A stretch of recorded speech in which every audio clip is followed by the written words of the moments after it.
Pada dahulu kala, di pantai air manis Padang, Sumatera Barat, hiduplah seorang janda bernama Mande Rubaya. Dia memiliki seorang anak laki-laki bernama Malin Kundang. Sejak kecil, Malin sangat disayang oleh ibunya lantaran sejak kecil ia sudah ditinggal oleh ayahnya. Malin Kundang kini sudah beranjak dewasa. Ia ingin merubah nasib keluarganya. Suatu hari, Malin diajak oleh temannya yang bernama Rashid untuk pergi merantau. Assalamualaikum Malin. Waalaikumsalam sahabatku Rashid. Apa kabarmu kawan? Alhamdulillah, kesehatan walafiat. Bagaimana denganmu? Aku sangat sehat seperti yang kau lihat. Ada apa gerangan kedatanganmu kali ini? Ada kabar baikkah yang kau bawa? Tepat sekali. Aku mau kabar gembira untukmu kawan. Kabar gembira apakah itu? Baru saja aku melihat kapal besar bersandar di pelabuhan pantai air manis. Aku pikir kita berdua bisa ikut serta menumpang di kapal tersebut kembali dari tempat ini. Maksudmu kita berdua akan pergi merantau? Tentu saja. Itu yang aku maksudkan. Kau tidak bosan hidup miskin seperti ini? Bukankah engkau sangat ingin membahagiakan ibumu? Ayolah Malin, ikutlah bersamaku. Aku sangat ingin pergi. Tapi bagaimana dengan ibuku? Aku tak tega meninggalkannya sendirian di kampung ini. Setidaknya aku harus berbicara terlebih dahulu dengannya. Baiklah, bicaralah dengan ibumu. Setelah kamu mendengar restu ibumu, temuilah aku. Kita akan pergi berserantau bersama. Baiklah, terima kasih kawan. Pun bergegas pulang ke rumah untuk menemui ibunya dengan maksud meminta restu kepergiannya untuk merantau. Setibanya di rumah, Ibu, bolehkah aku pergi merantau ke negeri seberang? Aku ingin sekali merubah nasib kita. Aku sangat ingin membahagiakan ibu. kenapa tiba-tiba sekali kau ingin pergi, nak? Bagaimana dengan ibumu ini? Karena sebab itulah, Bu, Malin meminta restu kepada ibu. Sebenarnya Malin tak tega meninggalkan ibu di sini. Tapi Malin mohon, izinkanlah anakmu ini pergi demi kebaikan kita berdua, Bu.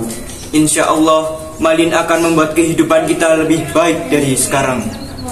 Sudahkah kau pikirkan matang-matang keinginanmu ini, nak? Insya Allah, Bu, Malin sudah membulatkan tekad untuk pergi bersama dengan Rashid dan menumpang kapal dagang yang saat ini tengah bersandar di pelabuhan pantai itu. Baiklah, nak. Jika keputusanmu sudah bulat, pergilah, nak. Tapi jangan kau lupakan ibumu yang sudah tua ini. Pulanglah jika kau telah berhasil meraih apa yang kau inginkan. Malin tidak akan melupakan ibu. Malin pasti akan pulang dan membuat ibu bahagia. Malin janji, Bu. Baiklah, nak. Kalau itu sudah menjadi keputusanmu, ibu tak akan menahanmu di sini. Pergilah, nak. Raihlah apa yang kau cita-citakan. Terima kasih, Bu. Insya Allah Malin akan berangkat besok pagi bersama dengan Rashid. Keesokan harinya, Malin Kundang dan Rashid bertolak menuju negeri seberang dengan menumpang kapal besar bermuatan barang dagangan. Ibu Malin hanya bisa pasrah merelakan kepergian putranya tersebut. Perjalanan Malin dan Rashid pun berakhir dan mereka sampai di tempat tujuan perantauan mereka. Setibanya di tanah rantau, mereka beristirahat sejenak di sebuah warung makan. Nah, selanjutnya apa, Rashid? Hendak kerja apa kita di sini? Aku masih belum tahu. Kita harus berikhtiar mencari pekerjaan. Tanpa mereka sadari, percakapan dua sahabat itu didengar oleh salah seorang pengunjung warung lainnya, yang tak lain adalah seorang saudagar kaya raya. Hai anak muda, apakah Anda mencari pekerjaan? Kebetulan sekali, saya sedang membutuhkan 2 orang pekerja laki-laki yang kuat seperti kalian ini. Apakah kalian bersedia? Sungguhkah Tuan? Apakah bisa langsung bekerjanya Tuan? Oh, alangkah bersyukurnya hati saya apabila Tuan sudi menerima kami berdua untuk bekerja di tempat Tuan. Perkenalkan Tuan, saya Malin Kundang dan ini sahabat saya Rashid. Kami datang dari jauh. Baiklah Malin, Rashid, kalian berdua ikut aku. Mulai besok kalian sudah mulai bekerja. Sekarang kalian istirahat dulu di rumahku. Nanti malam akan kujelaskan apa yang harus kalian kerjakan esok hari. Baiklah Tuan. Akhirnya, Malin dan Rashid ikut serta bersama dengan saudagar kaya tersebut. Mereka tinggal di salah satu bilik di kediaman saudagar. Keesokan harinya, mereka berdua mulai bekerja. Waktu berlalu, Rashid dan Malin telah lama bekerja dengan saudagar. Tanpa mereka sadari, saudagar telah lama memperhatikan segala gerak-gerik serta aktivitas mereka. Hingga saudagar menyadari satu hal, bahwa Malin lebih cekatan dalam bekerja jika dibandingkan dengan Rashid. Karena beberapa alasan dan pertimbangan, akhirnya saudagar tak lagi mempekerjakan Rashid. Akhirnya Rashid pun pulang ke kampung halamannya. Suatu ketika datanglah putri saudagar ke tempat Malin bekerja. Ia bermaksud untuk meninjau bisnis milik ayahandanya yang suatu saat nanti akan menjadi miliknya. Setelah beberapa hari melakukan peninjauan terhadap bisnis ayahnya, putri tersebut pun diam-diam memperhatikan salah satu karyawan ayahnya. Lama-kelamaan pun ia mulai tertarik pada karyawan tersebut yang tak lain adalah Malin Kundang. Ayah, siapakah gerangan karyawan itu? Nampaknya ia lebih atas kerja yang baik dari karyawan lainnya. Oh, anak muda itu bernama Malin Kundang. Memang ada apa? Tidak ada apa-apa ya. Semenjak hari itu, putri saudagar semakin tertarik pada pemuda bernama Malin Kundang. Ia diam-diam selalu memperhatikan dirinya. Tahun demi tahun pun berlalu. Malin Kundang dipercaya oleh saudagar untuk memegang salah satu cabang usaha. Selama cabang usaha itu dikelola oleh Malin, usaha saudagar semakin berkembang pesat. Karena kesuksesannya, putri pun semakin jatuh hati pada Malin. Hingga akhirnya Malin pun dinikahkan oleh saudagar dengan putri kesayangannya. Beberapa bulan setelah hari pernikahan mereka, sang putri pun meminta suaminya untuk pergi berlibur. Kanda, aku ingin sekali pergi berlibur. Memang kau ingin berlibur kemana? Mungkin pergi ke pantai akan sangat menyenangkan. Baiklah. Akhirnya mereka berdua pergi ke suatu tempat bernama Pantai Air Manis yang tak lain adalah kampung halaman Malin. Setibanya di Pantai Air Manis, ia melihat sosok lelaki yang tak asing baginya.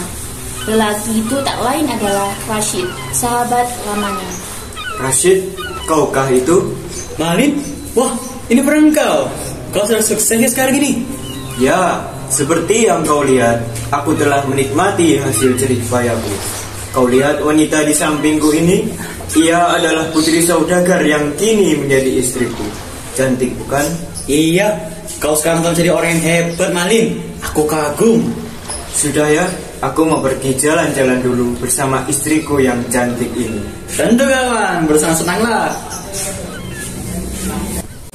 Mengetahui Malin telah pulang ke kampung halamannya, Rashid pun bergegas menemui Mande untuk mengabarkan bahwa anaknya telah kembali. Ma, cepatlah kau pergi ke tepi pantai. Malin anakmu telah kembali, Ma. Sungguh, Hana, yang kau katakan itu bukanlah dusta, kan? Sungguh, Ma. Buat apa saya membohongi, Ma? Rashid, kau temani emak ke pelabuhan sekarang. Baiklah, Ma.